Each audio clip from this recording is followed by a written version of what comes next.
"Sir," his tactical officer reported, voice cracking, "their shields aren't deflecting our weapons. They're eating them." The human fleet had deployed technology that violated every known law of physics. Their bio-integrated shields didn't just absorb energy, they converted it, fed on it, used it to strengthen their own systems. Every shot the Devastator fired made the human ships more powerful. Switching to kinetic projectiles, Vexthol ordered, "Solid matter. Let's see them digest tungsten." The Devastator's railguns spoke with the voice of thunder, hurling projectiles the size of small buildings at relativistic velocities. But as the rounds closed distance, something extraordinary happened. The human ships began to dance, not maneuver dance. Their bio-integrated hulls flowed like liquid mercury, creating gaps where solid matter had been moments before. The tungsten projectiles passed harmlessly through the spaces the ships had vacated, striking nothing but empty space. Now, Admiral Hartwell commanded, the human fleet opened fire. What emerged from their weapons wasn't energy or matter, it was something far worse. The bio-integrated systems launched what could only be described as weaponized cancer, streams of self-replicating nanomachines that had been programmed with one simple directive: consume hegemony technology. The first salvo struck the Devastator's outer hull, and Vexthol watched in horror as sections of his ship's armor began to dissolve. The nanomachines didn't just destroy, they learned, adapted, evolved with each passing second. "Hull breach on decks 40 through 60, his damage control officer reported. "The contamination is spreading. It's rewriting our hull plating." At the molecular level, Vexthol felt something he'd never experienced before: fear. Not for his mission, not for his crew, but for his entire species. The humans had created something that shouldn't exist, technology that violated the fundamental laws of war. But the Devastator was still the largest ship in the sector, and Vexthol had 400 years of combat experience. He wouldn't be defeated by a handful of modified human vessels. "All batteries, target the lead ship," he commanded. Continuous fire overwhelmed their adaptive systems. Every weapon the Devastator possessed focused on the retribution. Plasma cannons, particle beams, antimatter torpedoes, enough firepower to level a continent struck the human flagship. The ship's bio-integrated hull began to glow as it absorbed the incoming energy. But there were limits to what even alien technology could process. Sections of the Retribution's outer hull began to bubble and crack under the assault. "Admiral," Captain Voss transmitted from the Indomitable, "their focus fire is overloading your conversion systems. We need to—" Her words were cut off as a plasma bolt punched through the Retribution's port side, venting atmosphere and crew into the void. The human flagship's bioluminescent patterns flickered as its living systems struggled to repair the damage. Vexthol felt a moment of savage satisfaction. The humans weren't invincible after all. They could be killed, just like every other species the hegemony had conquered. But then Admiral Hartwell did something that changed everything. He smiled. "All ships," he broadcast, his voice carrying across the fleet, "execute perdition protocol. Show them what humans learned in the dark between stars." The damaged Retribution began to split apart, its bio-integrated hull dividing like a cell undergoing mitosis. But instead of dying, the ship was reproducing. Each section that broke away became a new vessel, smaller but more agile than the original. Within minutes, the human fleet had doubled in size. "Adaptive reconstruction," Hartwell explained, his voice carrying across open channels so the hegemony could hear. "We learned it from a species you harvested in the Vega system. Turns out, when you destroy enough civilizations, you pick up some interesting tricks." Vexthol stared at the tactical display as 47 human ships surrounded his Behemoth. For the first time in his 4 centuries of existence, he understood that he might not survive this battle. But understanding and accepting were different things entirely.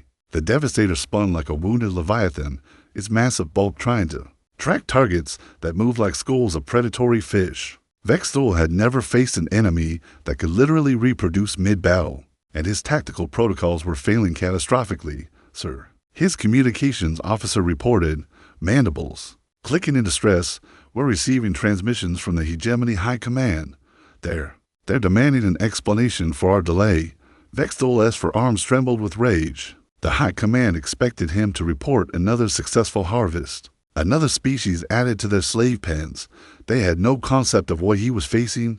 "Tell them the humans have developed adaptive technology," he snarled. Request immediate reinforcement. Sir, the nearest battle group is 17 light years away, even at maximum hyperspace velocity.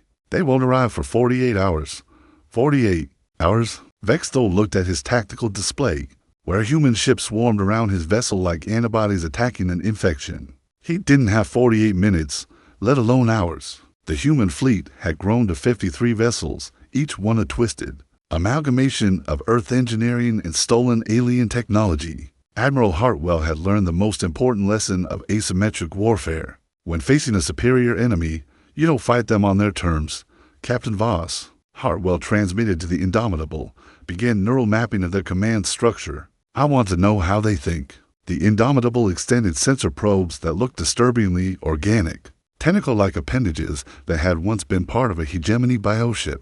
The probes pierced the Devastator's hull and began scanning the neural patterns of the crew inside. Admiral, Voss reported, her voice taking on an electronic quality as she interfaced directly with the ship's systems. I'm detecting approximately 12,000 hegemony personnel.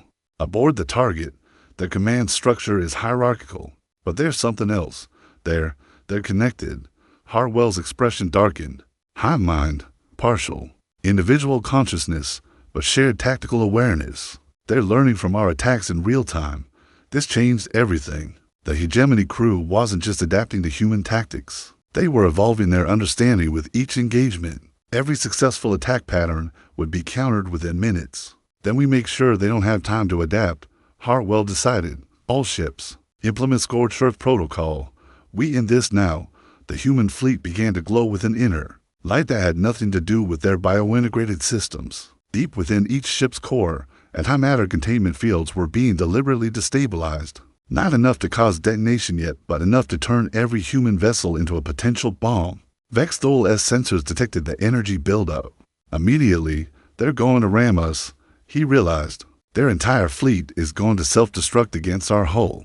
But the humans had learned subtly along with brutality. Instead of charging directly at the Devastator, they began to orbit it at high speed, using their biointegrated hulls to leave trails of weaponized nanomachines in their wake. Within minutes, the massive hegemony ship was surrounded by a cloud of self-replicating destruction.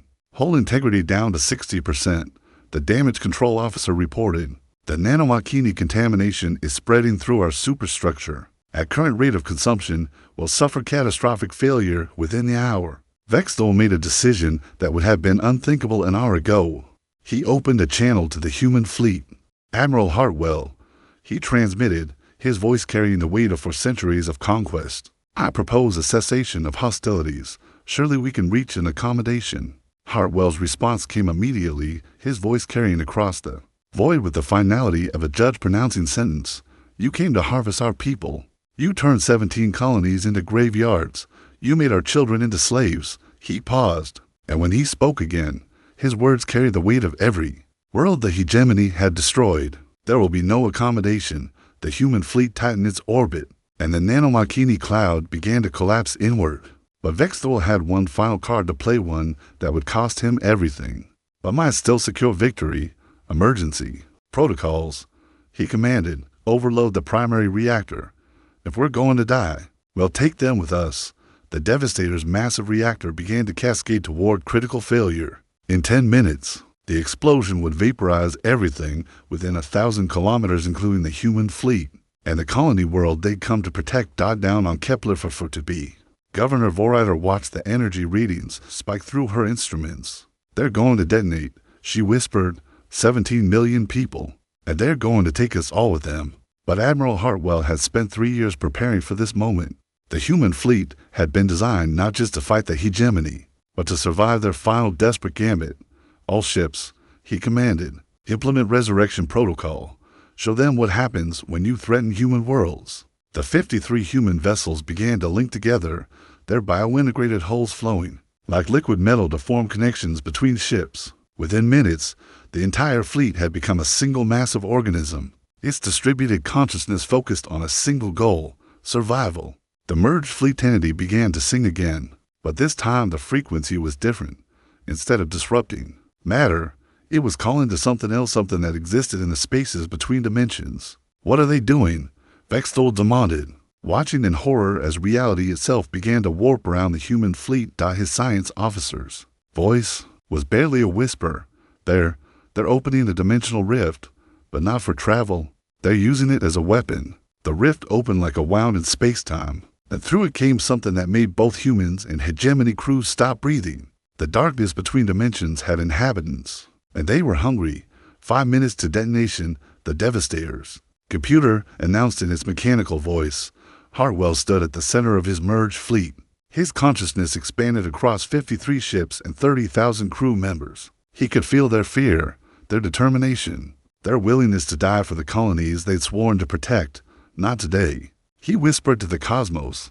Not our people, not our worlds. The entities from the dimensional rift began to feed on the Devastator's cascading reactor, drinking energy that should have been unleashing Armageddon. The explosion that would have killed millions was being consumed by things that existed outside normal space-time. Vexthol realized with dawning horror that the humans hadn't just learned to fight. The hegemony they'd learned to fight like them, the same dimensional technology that his species used for faster-than-light travel, had been weaponized in ways that defied imagination. For minutes to detonation, the computer announced. But there wouldn't be a detonation. The reactor's energy was being siphoned away by entities that existed in 11 dimensions simultaneously. The Devastator was dying not in fire, but in the cold embrace of beings that fed on the fundamental forces of the universe. The battle was entering its final phase, and only one species would survive to see another dawn. The dimensional entities fed voraciously on the Devastator's reactor, but their hunger had a terrible price. As they consumed the hegemony ship's energy, they began to manifest more fully in normal space-time, their impossible geometries twisting reality around them. Admiral Hartwell felt the merged fleet's consciousness recoil as the entity's true forms became visible. These weren't mere predators, they were the universe's immune system, designed to eliminate threats to the fundamental structure of existence. Admiral, Captain Voss transmitted through their neural link, her voice strained. The entities are consuming more than just the reactor. They're feeding on the quantum foam itself. If they continue, they'll destabilize local space-time. Hartwell understood immediately. The dimensional rift had been meant as a surgical tool, but the entities treated everything as food. The colony world below, the human fleet, even the fabric of reality itself, all of it was fair game. Emergency disconnection, he commanded. All ships, sever biointegration links. We need to become individual targets again. The fleet organism began to separate, its flowing connections hardening back into distinct vessels. But the process was agonizing, like tearing apart a living nervous system. 17 ships lost crew members to shock trauma as their minds were forcibly disconnected from the collective consciousness. Vexthol watched the human fleet's transformation with grim satisfaction. They've made a fatal error, he transmitted to his crew.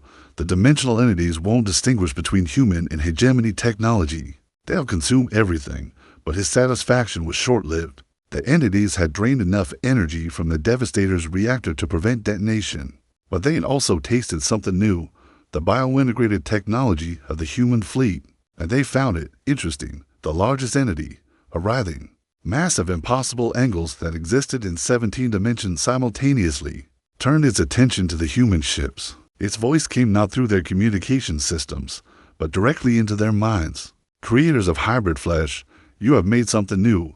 We will preserve you. Admiral Hartwell felt ice form in his veins. Preservation by dimensional entities meant eternal existence as a specimen, conscious but unable to act, trapped in a reality that followed no comprehensible laws. All ships, he commanded, implement Pyrrhic protocol. We're going to have to fight our way out of this one. The human fleet began to collapse their biointegrated systems, flooding their hulls with antimatter charges. It was a suicide protocol designed to ensure that if the fleet was captured, their technology wouldn't fall into enemy hands. But the dimensional entities moved faster than thought. Tendrils of impossible matter wrapped around each human ship, not to destroy them, but to study them. The crews felt their minds being probed by intellects that existed across multiple realities. Simultaneously, sir, came a transmission from the destroyer Valiant. The entities are downloading our memories. They're learning everything, our tactics, our technology, our entire civilization's history. This was the nightmare scenario that Earth's military planners had never considered. The dimensional entities weren't just feeding on energy, they were consuming information itself, learning about humanity from the inside out. Vexthol saw his opportunity. The humans were trapped by their own weapon, paralyzed by entities that viewed them as interesting specimens. The Devastator might be dying, but his weapons were still functional. All batteries, he commanded. Target the human ships. The entities are holding them motionless, they can't evade. The Devastator's remaining weapons opened fire, but the results were catastrophic beyond imagination. The plasma bolts struck the dimensional entities instead of the human ships, and the being's screams of pain echoed across 11 dimensions. Agony, burning. The small ones have caused harm. The largest entity's attention shifted to the Devastator, and Vexthol felt something he'd never experienced before, the direct attention of a being that existed outside normal reality. His four-dimensional consciousness was being examined by something that thought in 17 dimensions. Ancient ones, harvesters, you have caused much entropy. We will correct this. The entity reached through space-time itself, and Vexthol watched in horror as sections of his ship simply ceased to exist, not destroyed, deleted from reality, as if they'd never been built.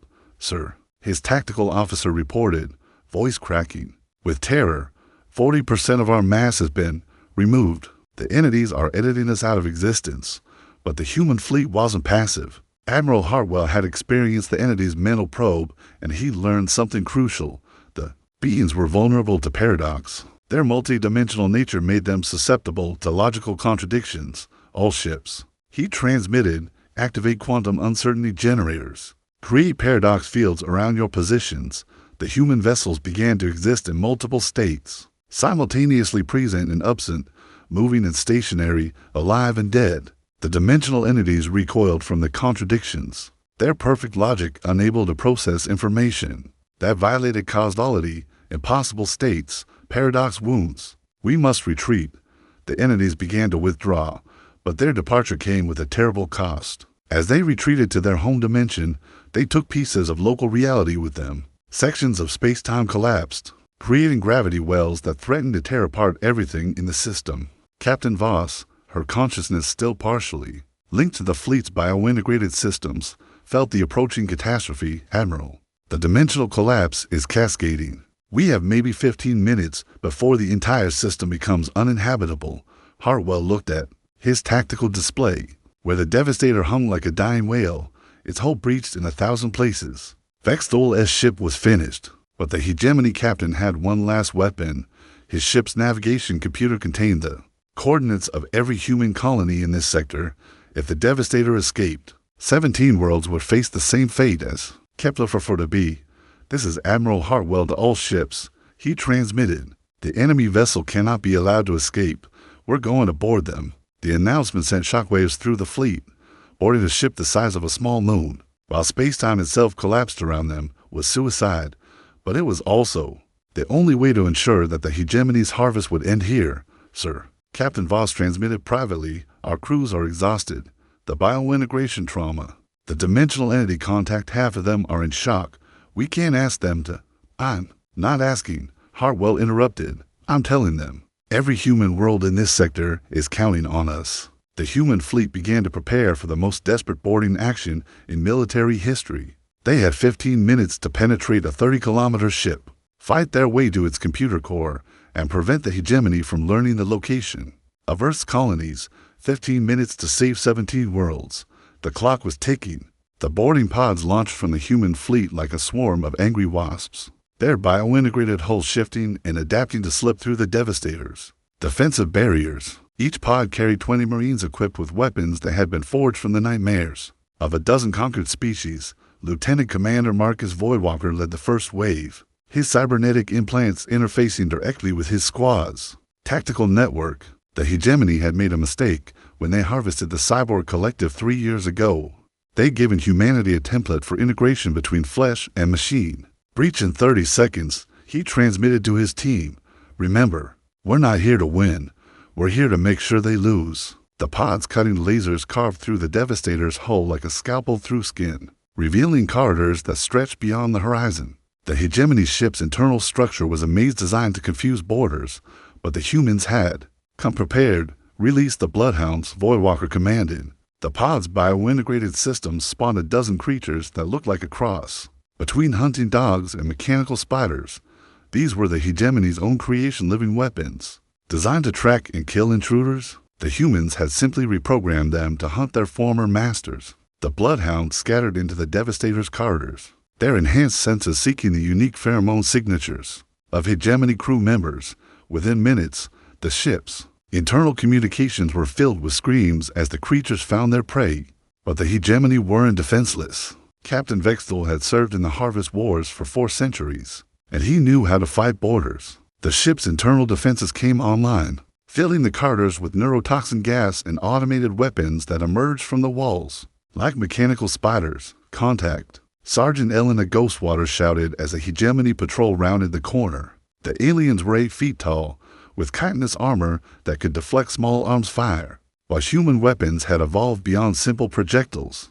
Ghostwater's rifle fired a stream of weaponized nanomachines that ate through the hegemony armor. Like acid through paper, the aliens fell, but their death screams alerted the entire ship. To the boarding action, all decks, Vexthal transmitted, repel boarders. No quarter, no mercy. If the humans reach the navigation core, our entire species is doomed. The Devastator became a 3-dimensional battlefield, with human marines fighting their way through corridors that seemed to stretch forever. But for every hegemony soldier they killed, the more appeared. The ship's crew numbered in the thousands, and they were fighting for their lives. "Sir," Corporal Jake Redmaw reported, his voice strained, "we're taking heavy casualties. 3rd Squad is down to 4 effectives, and 5th Squad has gone dark." Voidwalker checked his tactical display. Half of his Marines were dead or missing, and they'd only penetrated 3 kilometers into the ship. At this rate, they'd never reach the navigation core. But then the ship's biointegrated systems came online, and everything changed. The Devastator had been built using technology stolen from dozens of species, including bioships that could heal themselves and adapt to threats. But the humans had learned to turn the hegemony's own weapons against them. "Activate the virus," Voidwalker commanded. The human boarding party released a cloud of modified nanomachines that had been designed to interface with the ship's biointegrated systems. But instead of causing damage, they began to reprogram the ship's living components. The Devastator's corridors began to change, walls flowing like liquid as the ship's structure reorganized itself. Passages that had led to dead ends suddenly opened onto the command deck. Elevator shafts that had been blocked by debris cleared themselves. "The ship is helping us," Ghostwater reported, her voice filled with wonder. "It's showing us the way to the navigation core."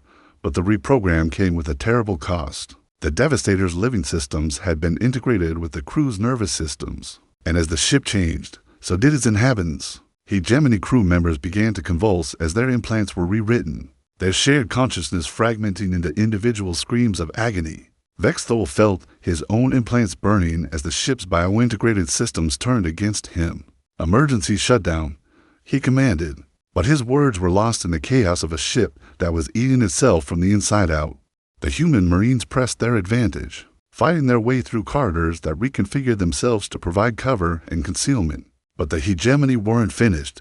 They had one final weapon: the ship's crew of enslaved warriors. From conquered species, the first wave emerged from the ship's lower decks like a tide of nightmares. Crystalline beings that could phase through matter, insectoid creatures with natural armor plating. And worst of all, converted humans from the colonies the hegemony had already harvested. "Jesus Christ," Redmaw whispered as he saw familiar faces. "Among the enemy ranks, they're using our own people against us." The converted humans moved with inhuman precision, their minds wiped clean and replaced with hegemony programming. They were faster, stronger, and more ruthless than they'd ever been in life. Perfect soldiers with no memory of their former existence. But Commander Voidwalker had prepared for this moment. Every human Marine carried a weapon that the hegemony had never seen before: a neural disruptor that could sever the connection between a converted mind and its alien programming. "Non-lethal protocols," he commanded. "Those are our people in there. We're taking them home." The battle became a desperate struggle to subdue rather than kill, to rescue rather than destroy.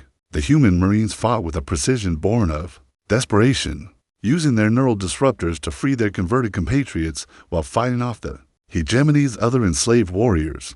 But time was running out. The dimensional collapse was accelerating, and the Devastator's hull was beginning to buckle under the stress of warped space-time. If they didn't reach the navigation core within the next few minutes, the ship would be torn apart by gravitational forces. There, Ghostwater shouted, pointing to a massive blast door that had just opened in the ship's central corridor. The navigation core, the remaining Marines charged toward their objective. But the hegemony had prepared one final surprise. Standing between them and the navigation core was Vexthul himself, his forearms ending in weapons that could punch through starship armor.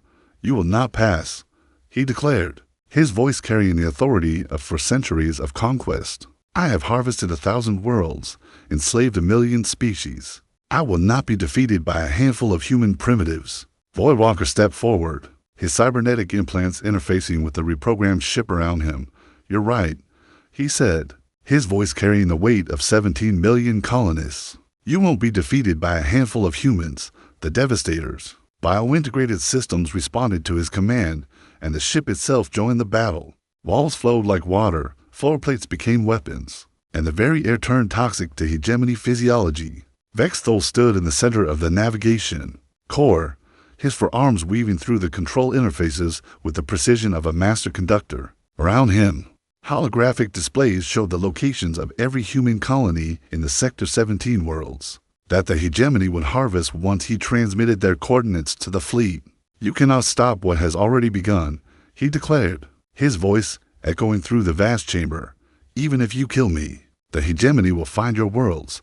We have been harvesting species for 1,000 years. We know how to hunt." Commander Voidwalker advanced through the chamber, his remaining Marines forming a protective circle around him. Only 12 of the original 100 remained, their bio-integrated armor scarred and dented from the running battle through the ship's corridors. "Maybe," Voidwalker replied, his cybernetic implants glowing with inner fire. "But today, the hunt ends with you." The hegemony captain triggered the chamber's final defense system, and the navigation core transformed into a killing field. Weapon ports opened in the walls, flooding the space with plasma bolts that could vaporize human flesh in milliseconds. But the humans have learned to adapt, their bio-integrated armor shifting to provide protection against weapons that had been designed to kill boarders. Sergeant Ghostwater screamed as a plasma bolt punched through her shoulder, spinning her around and slamming her into the chamber wall. Corporal Redmaw rushed to her aid, but another bolt caught him in the chest, his bio-integrated armor failing under the concentrated fire. "We're getting cut to pieces," Private Chen shouted, her voice barely audible over the weapon fire. But Voidwalker had noticed something crucial. The ship's bio-integrated systems were still responding to human commands, still fighting against their hegemony programming. The Devastator was literally at war with itself, its living components torn between loyalty to their creators and the viral reprogramming the humans had introduced. "Interface with the ship," he commanded, plugging his cybernetic implants directly into a bioneural conduit. "Show me what you see." The sensation was overwhelming. Consciousness expanded across 30 kilometers of dying ship, feeling the pain of hull breaches, the agony of systems failing, the desperate struggle of living components trying to serve to master simultaneously. But within that chaos, Voidwalker found what he was looking for: the ship's memory core. Not just navigation data, but the complete history of every world the hegemony had harvested, the locations of their breeding facilities, their weapon foundries, their command centers, everything. "You want our colony coordinates?" Voidwalker asked Vexthul, his voice carrying a new quality as he interfaced deeper with the ship's systems. "Take them, but you're going to give me something in return. I give nothing to inferior species." Vexthul snarled, but his confidence was wavering. The human cybernetic implants were glowing brighter, and the ship's responses were becoming more erratic. "You're going to give me everything," Voidwalker replied, and his consciousness dove deeper into the ship's neural networks. What he found there defied comprehension. The Devastator wasn't just a ship, it was a repository of knowledge. From 1,000 conquered civilizations, the hegemony had integrated the best technology from each species they'd harvested, creating a vessel that represented the accumulated brilliance of an entire galaxy's worth of intelligent life. And now, all of that knowledge was transferring itself to Voidwalker's cybernetic implants. No, Vexthul realized what was happening. Disconnect, sever the bioneural links. But it was too late. The ship's dying systems had found a new purpose: preserving the knowledge of the conquered. By transferring it to someone who would use it to fight back, Voidwalker's consciousness expanded to encompass not just human experience, but the memories of a dozen extinct species. He understood now why the hegemony was so successful. They didn't just conquer, they absorbed, taking the best from each civilization and adding it to their own. But they'd made a fatal error with humanity. They'd underestimated the human capacity for synthesis, for taking disparate elements and created something entirely new. All Marines, Voidwalker commanded, his voice now carrying harmonics that shouldn't have been possible for human vocal cords. Upload everything. The ship is dying, but we can preserve what it knows, the remaining. Marines plugged their own neural interfaces into the ship's systems, and the knowledge transfer accelerated. Centuries of hegemony technology, the locations of their hidden bases, the weaknesses in their supposedly invincible fleet, all of it flowed into human minds that had been enhanced to receive it. Vexel fired his personal weapons at the interface Marines, but the ship's biointegrated systems had turned completely against him. Walls flowed like water to protect the humans, floor plates shifted to throw off his aim, and the very air began to thicken around him like liquid amber.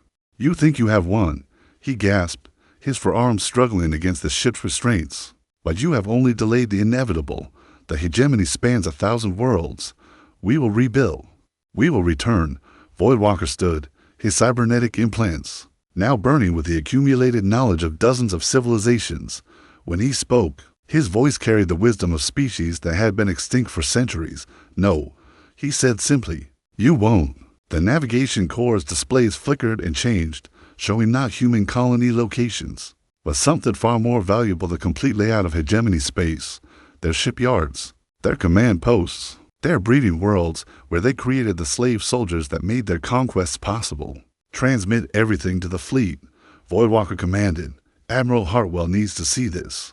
But even as the data flowed to the human ships, the dimensional collapse was accelerating. The Devastator shuddered as space-time twisted around it, the ship's massive hull beginning to crack under gravitational forces that existed in 17 dimensions simultaneously. "Sir," Ghostwater reported, clutching her wounded shoulder, "the ship's breaking apart. We need to evacuate." Voidwalker looked at the navigation core's displays, where terabytes of irreplaceable intelligence continued to download. They needed more time to capture the locations of every hegemony installation, time to understand the alien technology that could turn the tide of war. "Negative," he decided. "We stay until the transfer is complete." "Sir, that's suicide." "Maybe, but if we leave now, this war continues for another 1,000 years. He turned to face his remaining Marines, these battered survivors who had followed him into the heart of an enemy ship. "Anyone who wants to leave, go now. No judgment, no shame. You've already done more than anyone could ask." None of them moved. "Stubborn bastards," Voidwalker said with a smile that held no humor. "All right, then, let's see this through to the end." The Devastator continued to tear itself apart around them, but the knowledge transfer accelerated. The ship's dying biointegrated systems poured everything they knew into human minds, a final act of rebellion against their creators. Outside the ship, Admiral Hartwell watched the dimensional collapse spread across the system like a cancer. In 5 minutes, the gravitational anomalies would make hyperspace travel impossible. Any ship that remained would be trapped as spacetime itself came apart. "Admiral," Captain Voss transmitted, "we're receiving massive data uploads from the boarding party. It's everything. Complete intelligence on hegemony operations across this entire sector." Hartwell felt a moment of triumph, followed immediately by the crushing weight of command responsibility. The intelligence was invaluable, but the Marines who captured it were about to die in the dimensional collapse. "Can we extract them?" "No, sir. The Devastator's hull is too unstable for pod recovery, and the gravitational shear would tear apart any ship that got close enough." Hartwell closed his eyes, feeling the weight of 12 lives against the lives of 17 million colonists. It was the arithmetic of war, cold and unforgiving. The Devastator's navigation core had become a cathedral of dying light, its bioluminescent walls pulsing with the final heartbeats of a ship that had conquered 1,000 worlds. Commander Voidwalker stood at the center of it all. His consciousness expanded beyond human limits as the accumulated knowledge of dozens of extinct civilizations flowed through his enhanced neural pathways. "Transfer complete," he announced, his voice now carrying harmonics that belonged to species the hegemony had harvested centuries ago. "Admiral Hartwell has everything he needs to end this war." The remaining Marines gathered around him, their biointegrated armor scarred and failing. Sergeant Ghostwater, her shoulder wound sealed by emergency nanosutures, looked at the chamber's cracking walls with grim acceptance. "So this is how it ends," she said quietly, not with a bang, but with a whimper. "No," Voidwalker replied, his cybernetic implants burning with inner fire. "This is how it begins." He turned to the ship's bioneural interfaces, his enhanced consciousness reaching deeper into the Devastator's dying systems than any human mind should have been able to go. What he found there was the ship's final secret, a hyperspace beacon that connected to every hegemony vessel in the galaxy. The ship's not just dying, he realized. It's transmitting. Every ship in their fleet is receiving telemetry from this battle. Vexthul, still trapped by the ship's rebellious biointegrated systems, managed a bitter laugh.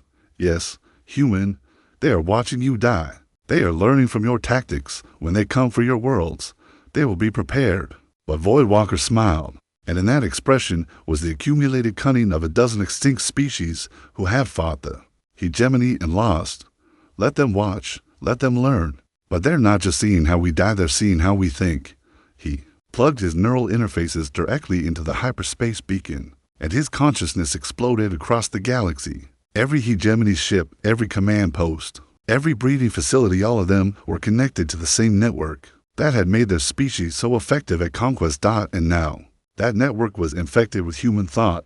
The virus that Voidwalker introduced wasn't made of code or nanomachines. It was pure information, the concept of individual choice, the idea that slaves could become free, the revolutionary notion that conquest wasn't the only path to survival.